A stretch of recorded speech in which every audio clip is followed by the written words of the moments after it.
Olá, seja bem-vindo ao Papo de Marketing, um programa da Comissão de Marketing do Conselho Regional de Administração do Rio de Janeiro. E se é para falar de marketing, hoje a gente vai falar de varejo local. A gente está com 3 grandes administradores que falam sobre o assunto e que vão compartilhar com a gente essa experiência. 2 deles fazem parte da Comissão de Marketing. Carlos Alexandre, tudo bem? Seja muito bem-vindo. Tudo bem, Kátia, tudo bem? Aos amigos, mais uma grande satisfação renovada estar aqui com vocês. Obrigado pelo convite, obrigado pelo conselho. Hoje o papo vai ser demais. Opa, que bom, é isso que a gente espera. O administrador Miguel Marum, que também integra a Comissão de Condomínios. Tudo bem, Miguel? Olá, Kátia, tudo bem? Voltando aí novamente para a gente bater um papinho gostoso hoje. Que bom. E o nosso convidado da Comissão de Marketing, Jerônimo Venetilo, que é diretor de marketing de uma grande rede, mas que também tem o varejo local, e esse é o nosso foco com ele. Tudo bem, Jerônimo? Seja muito bem-vindo. Tudo bom, Kátia? Obrigado pelo convite. Boa tarde a todo mundo. Estávamos conversando nos bastidores da sua relação com a questão do varejo, né? Que ela vem desde muito tempo, praticamente desde a infância, que você já vem acompanhando o comércio da sua família. E depois de passar por outras áreas profissionais, você retorna para o varejo. Conta um pouquinho dessa sua experiência para a gente saber quem é o Jerônimo dentro do varejo. Boa. Kátia, eu comecei a me ambientar com varejo, vamos colocar assim, com 10, 11, 12 anos de idade. Meu pai sempre fez questão de me inserir no dia a dia dele, no dia a dia da loja. Então, a minha adolescência foi aprendendo o dia a dia, né? Eu passava meses trabalhando como caixa, como estoquista, como vendedor, tomando conta da loja como apoio, né? Enfim, aprendi um pouco de tudo. Lógico, quando a gente é adolescente, a gente não entende bem essa importância, fica um pouco chateado, né? Tem aquelas brigas de pais e filhos normais. Depois eu fui estudar, concluí minha formação, minha graduação, meu mestrado, trabalhei em grandes empresas e decidi voltar para o negócio da minha família. E talvez tenha ficado aqui 1 ano trabalhando com meu pai, né? Na verdade, olhando tudo que ele fazia, aí já com uma outra maturidade, uma outra cabeça. Depois, meu pai teve um problema no coração, e aí a loja caiu para mim, né? Ele está bem, graças a Deus, mas a loja de repente caiu para mim, e aí eu vi a importância que teve aqueles anos de adolescência, de ter esse preparo. Então, fiquei muito confortável quando eu assumi a loja sozinho. Mas mesmo assim, fiquei 1 ano trabalhando exatamente como ele. Apesar dele não estar presente, eu fiquei trabalhando, então eu fiquei 2 anos usando o mesmo modelo dele. Depois desses 2 anos, eu resolvi fazer um curso de gestão de varejo, e aí comecei a realmente ousar, né, vamos colocar assim. E meu pai sempre me deu carta branca, e hoje eu digo, ele sempre foi meu conselheiro. Então a gente não pode deixar para lá a experiência de quem já viveu muito, né? A gente sempre pergunta, adapta e transforma uma nova realidade. Você tem a experiência do varejo local e do varejo da rede. E além Sim. dessas 2 experiências, você tem uma experiência de muitos anos, né? Que tipo de transformação que você vê ao longo desse tempo no varejo, Jerônimo?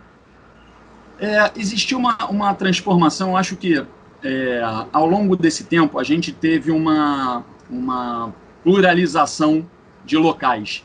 Há uns anos atrás, você tinha alguns bairros, principalmente aqui no Rio de Janeiro, muito fortes no comércio, né? Você tinha polos, né? Então, subúrbio tinha alguns polos, centro da cidade, Madureira, Campo Grande, Caxias, sempre foi um polo também muito bom. E de alguns anos para cá, você teve uma proliferação de shoppings e uma proliferação de negócios crescendo em outros bairros. E você teve uma figura de lojas muito grandes vindo para cá e atuando mais forte. Então, o varejo local começou a tentar se comportar como grande. E é muito difícil isso, né? Eu digo que a vantagem do grande é ter processo e procedimento muito bem alinhado, muito bem desenhado. A vantagem do pequeno, do varejo local, é ter empatia. A gente conhece o nosso cliente, a gente conhece os nossos funcionários, a gente está no dia a dia, a gente trabalha junto, a gente conhece a família, muitas vezes. Então, a gente tem a empatia que o negócio maior não tem, não consegue ter. E aí, para mim, o grande segredo foi tentar unir essas duas coisas. O negócio pequeno, ele consegue rumar para tentar se organizar através dos processos e procedimentos, e o grande, para ele ter empatia, é muito difícil, Então, acho que a grande mudança nesses últimos anos foi a gente tentou se organizar muito mais do que existia antigamente. O pequeno comércio, você meio que tem uma relação de amizade, né, com aquelas pessoas dali, por isso a empatia, elas já fazem parte do seu dia a dia, da sua rotina, né, já tem uma periodicidade até mesmo dentro da loja, né? Sim. E assim, eu gosto de tratar, eu gosto muito de tratar como um negócio local e não exatamente como um negócio pequeno ou grande, porque você pode ter um negócio grande que ele é local. O dono da loja, ele pode estar convivendo com os clientes e funcionários e tratar ele como local. E eu vou te falar, até um negócio, realmente uma multinacional, ela pode também, através da figura do gerente da loja, se tornar um negócio local. Você não consegue ter empatia quando a gente fala de toda a rede, né? Mas imagina um gerente de um supermercado, se ele trata aquela loja como dele, ele trata os clientes como dele, ele consegue transformar aquela unidade daquele negócio grande em varejo local. As pessoas conseguem reconhecer, gosto de ir naquele supermercado porque o gerente me conhece, me dá atenção, enfim. Então, a gente consegue fazer, eu gosto de fazer essa distinção, não é pequeno ou grande, é local ou global, né? Como é que é essa questão do marketing, Jerônimo? Porque dentro das empresas maiores é possível você contratar profissionais experientes, que tenham vivência, enfim, que tenham se capacitado para estar ali. E num negócio local, como você mesmo disse, às vezes nem sempre é possível ter esse orçamento para disponibilizar, para contratar aquele profissional que você gostaria de ter. Como é que é isso? Kátia, eu acho que isso é uma decisão difícil, mas que eu acho que o gestor, o dono da loja, tem que tomar. Qual é o marketing que ele quer? Né? O que ele realmente quer? Eu acho que tem vários níveis de marketing, né? Eu comecei aqui fazendo o que a gente chama de endomarketing, né? Então, você consegue fazer um marketing interno, onde você tem resultado.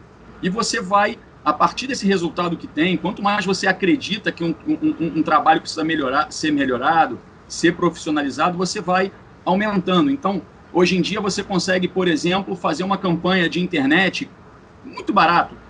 Você contrata talvez um estagiário ou, enfim, alguém que sabe mexer mais um pouquinho na parte de tecnologia, você consegue fazer uma certa publicidade. Isso ainda não é o ideal, mas você consegue ir expandindo aos poucos. Eu fiz isso até conseguir realmente encontrar um caminho e contratar uma agência. Hoje eu tenho, apesar de eu ser um negócio local, hoje eu tenho um contrato com uma agência de marketing e ela toca o negócio. Quando você, dono de um varejo local, consegue ouvir o que um marqueteiro, né, um profissional de marketing, eu sei que o pessoal não gosta desse termo marqueteiro, mas é força do hábito, me desculpem. Mas é isso, né? É isso. Enfim, quando a gente consegue fazer a sinergia entre o que esse profissional está falando e o que a gente consegue aplicar na prática, ou seja, a gente pega aquela ideia, a gente deixa ele livre para criar o universo, e você pega, não, mas o universo eu não consigo, vamos adaptar para a minha realidade e vamos fazer isso funcionar de alguma maneira. Eu acho que aí é o que dá certo, e aí você vai indo mais fundo nesse nível de marketing, vamos chamar assim, nos investimentos, na complexidade. Hoje eu estou preparado para receber no meu PDV o mesmo tipo de impacto que eu faço numa comunicação externa. Então eu faço uma comunicação externa de rádio, de outdoor, de panfletagem, e eu tenho gôndolas preparadas que refletem exatamente esse tipo de comunicação. Eu estou com uma campanha de inverno, eu preparo minha gôndola mais nobre da loja, ou que é o equivalente a uma vitrine de uma loja de shopping, por exemplo, para refletir a mesma campanha. Então, inverno, inverno, verão, verão, enfim, Dia das Mães, a gente faz esse link entre uma coisa e outra. Carlos Alexandre e Miguel Marum, a gente teve numa outra oportunidade uma conversa com um marqueteiro, porque ele fez questão de dizer que era marqueteiro, com o Ricardo, que foi uma conversa muito bacana também sobre varejo, e a gente falou sobre essa questão de trabalhar a grande rede, trabalhar o comércio local. Em cima de tudo isso que o Jerônimo falou, o pensamento de vocês mudou depois daquela conversa para cá? Posso falar primeiro, Carlos? Bom, primeiro, Jerônimo, acho que teu pai foi 1000% certo, né? Porque para você mandar, você tem que saber como fazer. Então, isso aí eu acho que parabéns a ele, tá? Não o conheço, né? A questão da empatia, eu acho assim fundamental, e é um problema crônico que eu vejo no Rio de Janeiro. Eu não sou daqui, eu sou gaúcho. O atendimento aqui é muito ruim. Infelizmente, é muito ruim. Tem pessoas que vão trabalhar com o vendedor por bico, porque não arranjaram outro emprego, mas não tem aquela vocação de entender o que o cliente quer, né? E eu te faço uma pergunta, tá? Obviamente que deve existir problemas de reclamação de cliente, alguma coisa assim. Como é que é esse teu dia a dia, né? Porque você tem lá o seu Manel, que já vai lá há anos na loja, essa dona Maricota, aquela coisa toda, que é bacana, né? Vivi muito isso quando eu era criança também, eu acho super legal, mas existem problemas, né? E existem problemas não digo nem de relacionamento, né? Mas assim, uma má informação do funcionário, um mau atendimento, né? Às vezes o cara compra o produto, quando vai abrir não está 100%. Como é que vocês trabalham isso de uma forma geral? Legal, Miguel. Legal porque isso... a gente diz o seguinte aqui, né? Se não tem problema, tem alguma coisa errada. Negócio que não tem problema, tem alguém escondendo o problema. É impossível, ainda mais varejo de volume, né? A gente tem aqui 2.000 pessoas entrando por dia, né? Passando. Se eu tenho 1% de problema, são 20 problemas todo dia. Não tem como a gente abolir isso. O que a gente tem que tentar é tratar esse tipo de coisa. Como é que a gente amarra? Primeira coisa, a gente tem um padrão de atendimento. Eu acho isso importantíssimo, você roteirizar o atendimento e criar um padrão de atendimento. Outra coisa, a gente tenta fazer treinamentos constantes. A gente tem os treinamentos e a gente tem reuniões. Eu gosto muito de reuniões não obrigatórias. Então, se você deixa o funcionário a participar da maneira que ele acha que ele tem que participar, você aumenta o engajamento dele, né, nessas situações. Senão eu encho uma sala com 50 funcionários, onde um começa a dispersar o outro porque o cara realmente não quer estar ali. Então, a gente faz muito isso. Uma terceira ferramenta que a gente usa muito aqui na loja, a gente dá o nome de gôndolas que falam. O que é isso? A gente comunica a gôndola, a gente cria material de apoio que reflete o roteiro do nosso atendimento. Então, eu organizo as minhas gôndolas e sinalizo elas de maneira a facilitar algumas perguntas que eu sei que o cliente vai ter. Vou dar um exemplo. Eu vendo ventilador de teto, então meu mostruário é dividido em ventiladores de teto para o quarto e para a sala. Então, quando eu sinalizo dessa maneira, a primeira pergunta eu já quebro. E isso traz menos atrito na hora da venda, né? Então eu tento quebrar o meu mostruário em 2 ou 3 perguntas. Então isso facilita muito na hora da venda. E assim, isso tudo é regado por uma orientação de empatia, de novo, né? Não tente fazer a venda, tente não perder o cliente, né? Tenta resolver o problema do cliente. É melhor você não vender nada, explicar eu vendo muito material elétrico e às vezes a pessoa chega aqui querendo não sei quantos rolos de fio, não sei o quê, bababá, e você, qual é o seu problema? Você pergunta, qual o problema? O que você quer fazer? E a pessoa explica e você fala, não, você não precisa de nada disso. Basta você usar tal coisa, que talvez você já até tenha em casa, e aí a pessoa sai daqui sem comprar nada. Não tem problema, porque você realmente resolveu o problema, a questão, né, ou a demanda desse cliente. Muitas vezes nem é um problema, é só uma demanda. Então, quando você usa essas ferramentas regada a essa orientação, onde a minha principal métrica de avaliação é a satisfação do cliente, não é a venda, você tende a diminuir esse tipo de atrito ou esse tipo de problema. Entendi. Tá, obrigado. Eu vou ampliar um pouquinho, sair um pouquinho só do atendimento e vou tentar levar para uma questão mais assim, de marketing mesmo, pensando estrategicamente, o todo.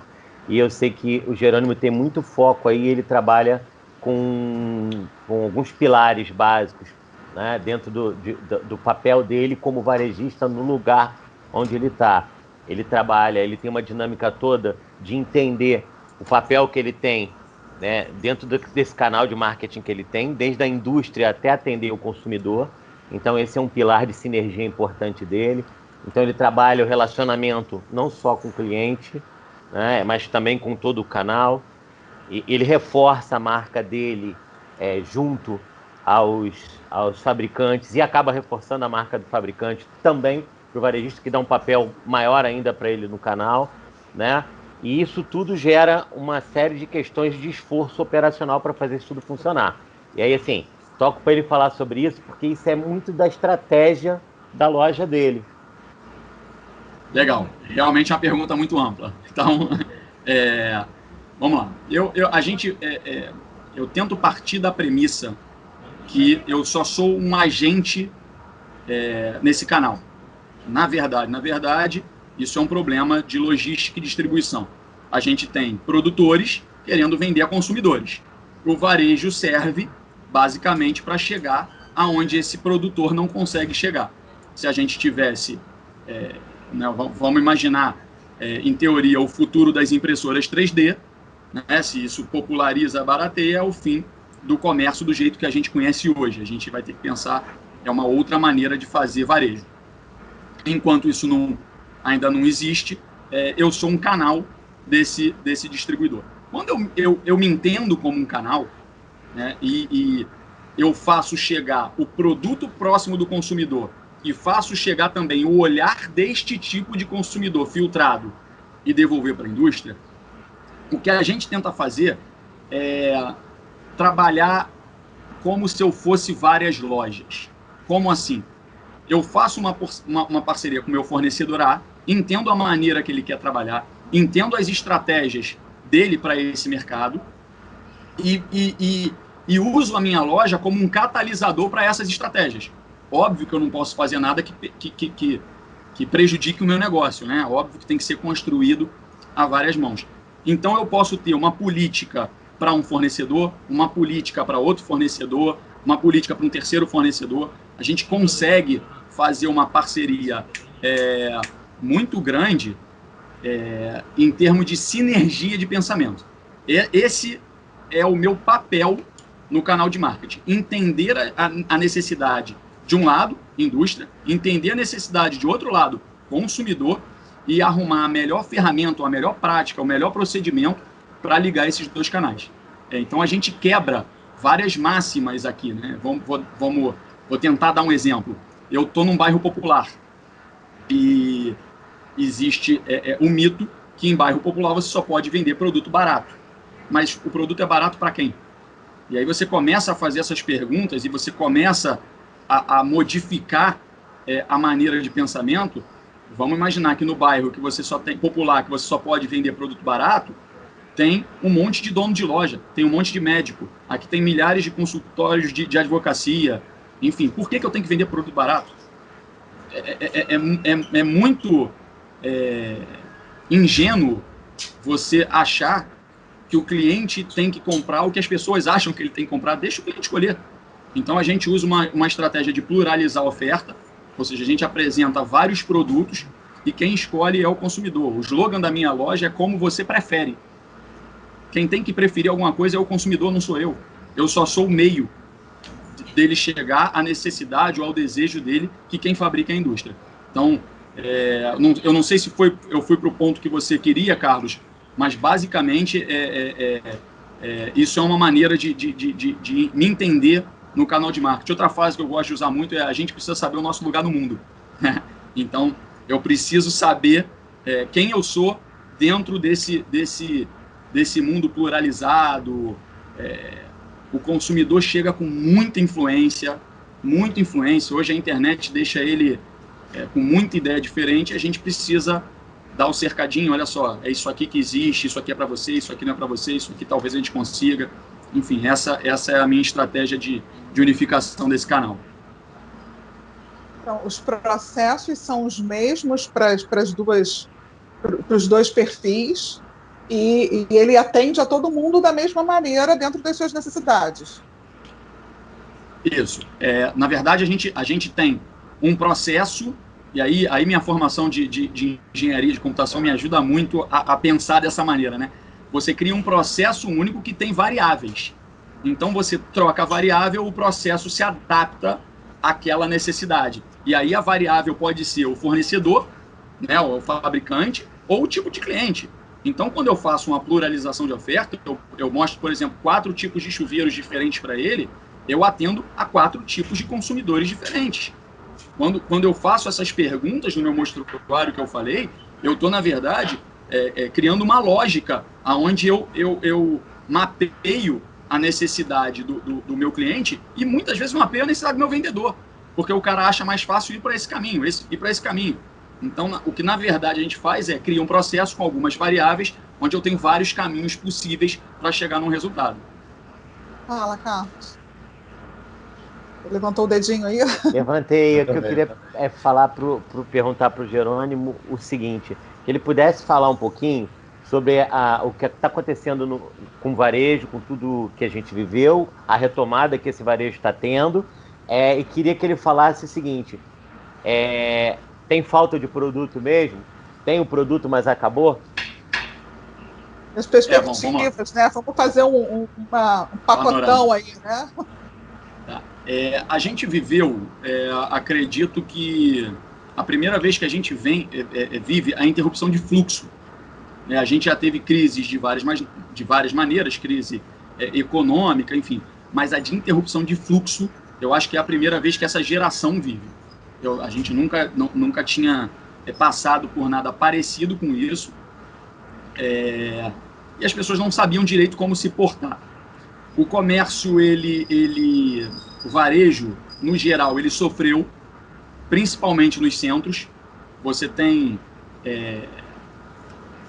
varejistas, lojistas de comunidades ou de subúrbio que nunca venderam tanto, porque você teve o fluxo reprimido dos grandes centros para onde a pessoa vai para próximo da sua própria casa.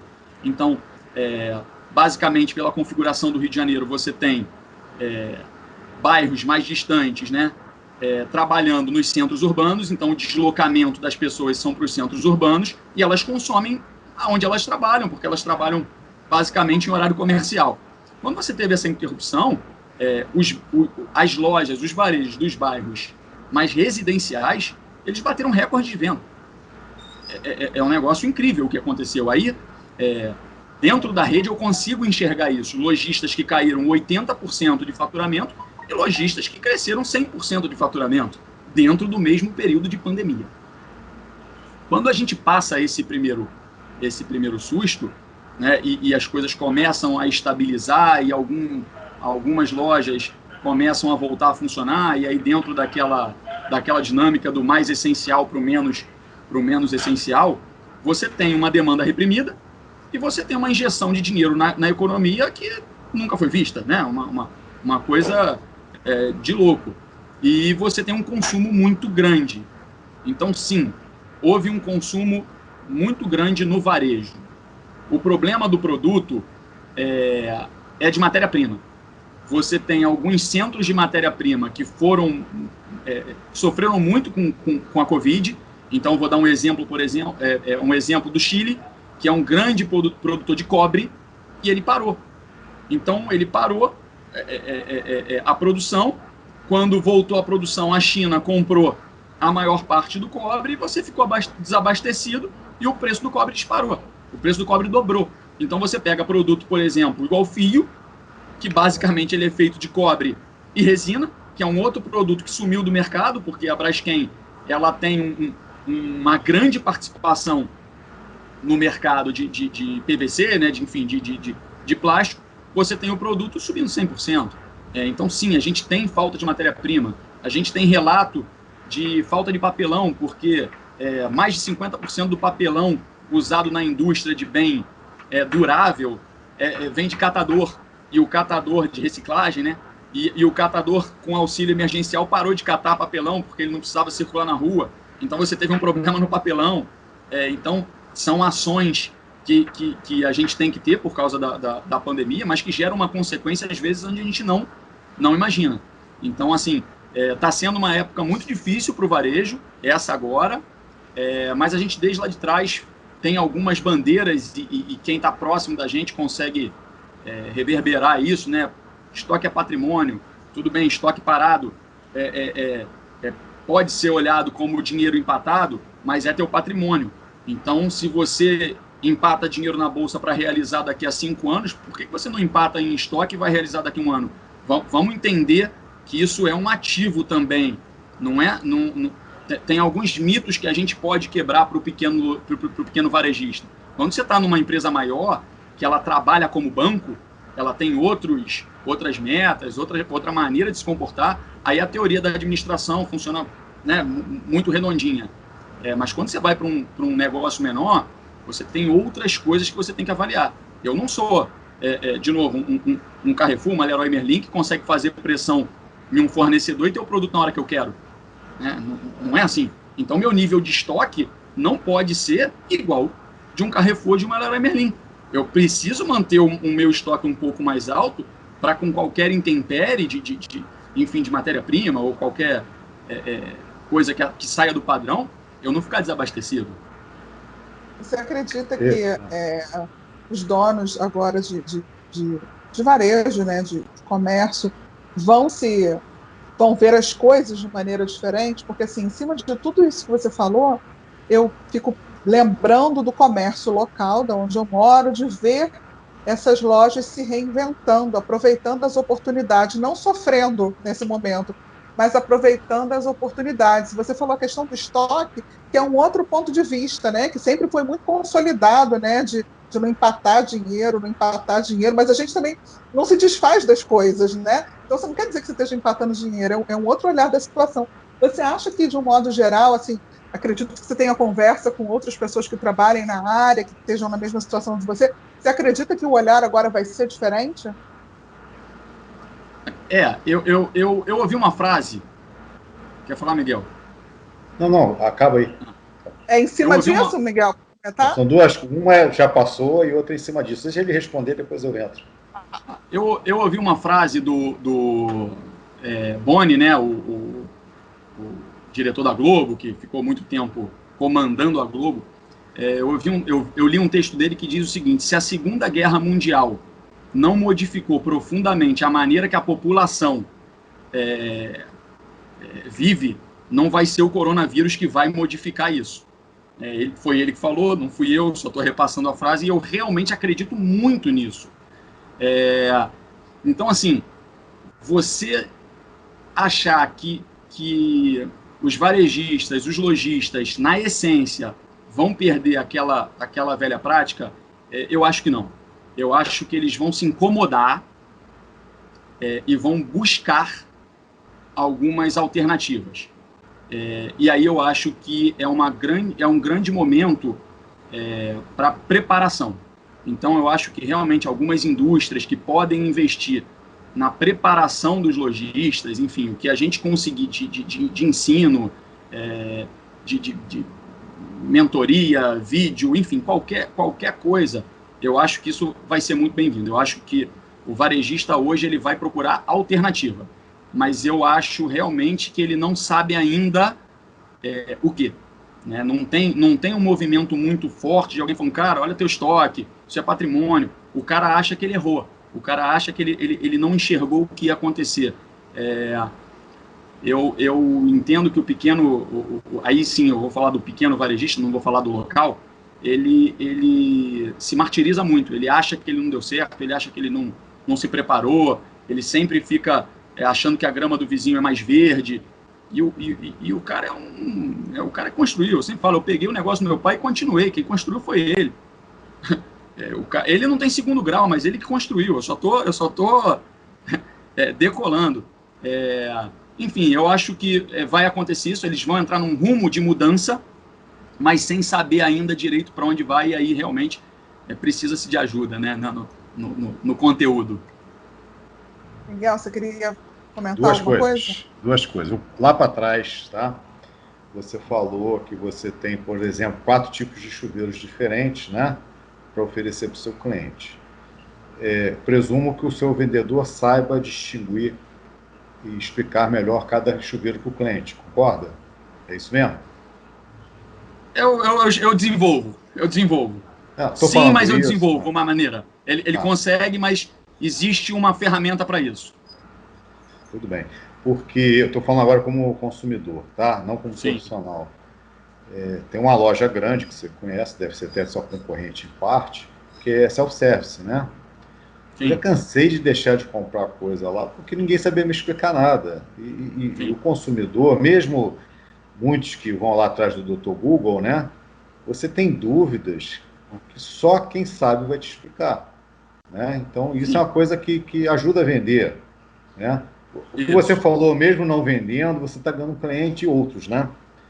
Agora, eu queria só fazer uma observação em relação ao estoque, Gerônimo. O que acontece, né? Dentro da administração existem estudos de gerenciamento de estoque que levam vários itens em consideração. Por exemplo, perecibilidade, produtos que saem mais que outros, né?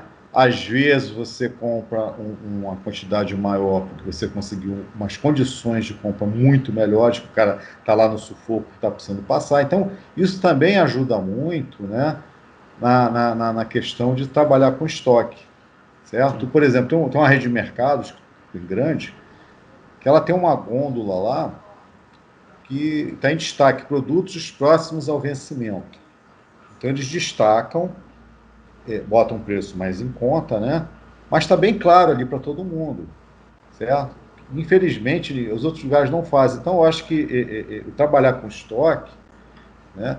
E você que trabalha com vários materiais diferentes, é uma coisa extremamente complexa, né? Você ter esse controle, o feeling, né? Muito do feeling, né? Tá saindo mais, tá saindo menos e tudo, né? E você falou de fio, realmente, agora tive que fazer uma compra de fio, eu quase levei um susto, né? Mas só queria acrescentar sobre o estoque, né? A primeira pergunta, que é a maneira de vender, se o meu vendedor sabe, eu vou voltar naquela dos mostruários que falam. Então, vou te dar o exemplo do meu mostruário de chuveiro. O meu mostruário de chuveiro está assim: você tem boa queda d'água, sim ou não? Entendeu? Então, é a primeira pergunta. Então, a parte técnica eu consigo resolver numa sinalização do próprio mostruário, da própria gôndola, que serve, inclusive, no self-service, no autoatendimento.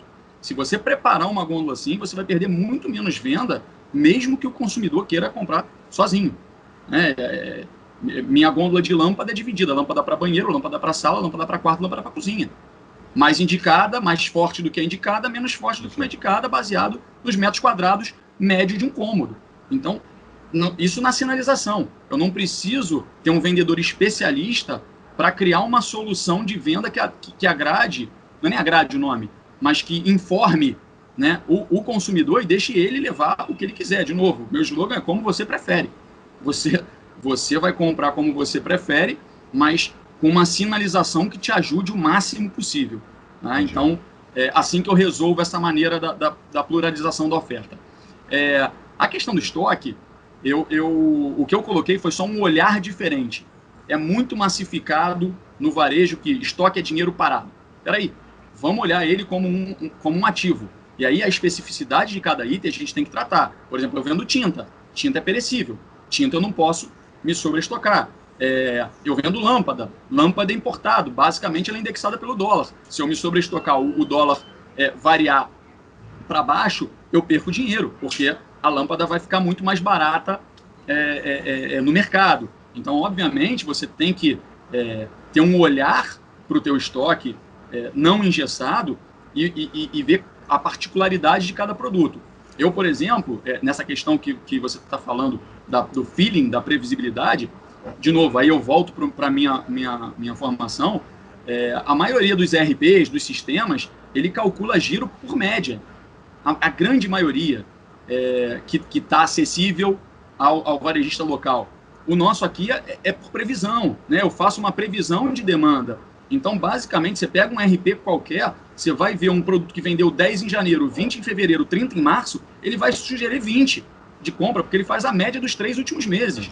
É um negócio surreal. Você não tem sistemas hoje acessíveis ao varejista local que trabalhem com média, tendência e sazonalidade. São os 3 componentes de qualquer curva de previsão. Então, a gente tem que trabalhar, eu trabalho assim, você consegue fazer isso com uma planilha de Excel, não tenho planilha de Excel, não sei mexer no Excel. Faz na mão. Se você botar 10, 20, 30, a pessoa confunde. A gente usa muito isso, ferramenta com método. Peraí, cara, você tem que ter um método, um processo e um procedimento. O Excel é para te ajudar nisso. Né? É outra história. Então, se a pessoa conhece o processo, o procedimento, como é que as coisas funcionam, como é que cada produto trabalha no teu estoque, você não vai cair nessas verdades únicas. A minha única bandeira é essa. Não vamos ficar com verdades únicas. Estoque parado é dinheiro perdido. Não é. Calma. Pode ser, mas pode não ser. Pode ser investimento. Entendeu? Então, essa é a minha bandeira. Perfeito. Meninos, quero agradecer muito a participação de vocês, dizer que foi um momento muito agradável, Jerônimo, que eu aprendi bastante. Queria agradecer ao administrador Carlos Alexandre. Ok, muito obrigado, é uma satisfação sempre renovada estar aqui. Obrigado, Kátia, Miguel, Jerônimo, aos amigos do Conselho Regional de Administração, muito obrigado por essa oportunidade. Queria agradecer em especial ao Jerônimo por ter cedido esse espaço da agenda dele aí para conversar com a gente. Muito obrigado. É quase uma aula que pode ir para a Universidade Corporativa do Administrador, essa entrevista. De certo. Obrigada, administrador Miguel Marum.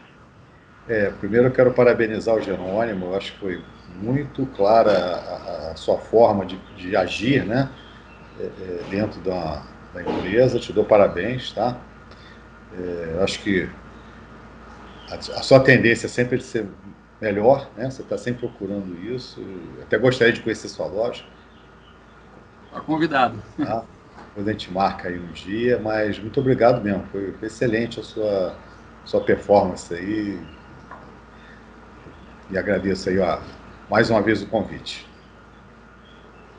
Jerônimo, mais uma vez, muito obrigada por trocar tantas informações dessa área de marketing, que às vezes a gente não consegue ter acesso dentro das faculdades, né? O assunto não é tão aprofundado assim. Obrigado a você, obrigado, Kátia, obrigado, Miguel, obrigado, professor Carlos Alexandre. É verdade, a gente tem que tentar disseminar e tirar essa coisa de o pequeno varejo, o varejista local, é só o cara que fica atrás do balcão, com o umbigo no balcão. A gente tem que procurar mais conhecimento e expandir. E, Miguel, eu agradeço, na verdade, ao meu pai que fez eu consegui trilhar esse caminho. Agradeço também a sua companhia aqui conosco, aqui na TV CRARJ Play. E não sai daí não, tem muito mais para você assistir. Vai lá, entra em Papo de Marketing, que tem outras entrevistas lá para você. Até o próximo programa.